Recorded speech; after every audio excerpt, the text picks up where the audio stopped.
حضرت امام حسین رضی اللہ تعالیٰ عنہ کی ولد راہب حسین چانڈیو سکنہ ہیرآباد محلہ شہداد کوٹ کی ہوئی ہے۔ Islamic future high school Changa مانگا شہدائے کربلا حضرت امام حسین رضی اللہ تعالیٰ عنہ کی عظیم اور لازوال شہادت پر تعزیتی ریفرنس پروگرام کا انعقاد کیا گیا۔ کلاسز میں ذکر و اذکار اور قرآن خوانی کی نشست بھی رکھی گئی۔ مہمان خصوصی ریاض احمد بھٹی ایڈوکیٹ نے اپنے خطاب میں کہا کہ شہدائے کربلا مسلمانوں کی جرأت اور بہادری کا عظیم مارکہ ہے اور حضرت امام حسین رضی اللہ تعالیٰ عنہ نے ناموس رسالت اور حرمت رسول کے لیے عظیم قربانیاں پیش کی۔ چونیا میں ایدھی کرکٹ کلب اور ساحل کرکٹ کلب کے درمیان میچ ہوا جو ایدھی کرکٹ کلب نے بآسانی جیت لیا۔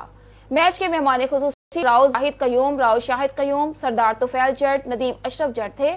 جب اس بارے میں ہمارے نمائندے کی ایدھی کرکٹ کلب کی ٹیم سے بات ہوئی تو ان کا کہنا تھا کہ ہم ہر سال اس طرح کرکٹ کے میچز کرواتے رہیں گے جس سے ہمارے شہر کی ترقی ہے۔ خبر شامل کرتے ہیں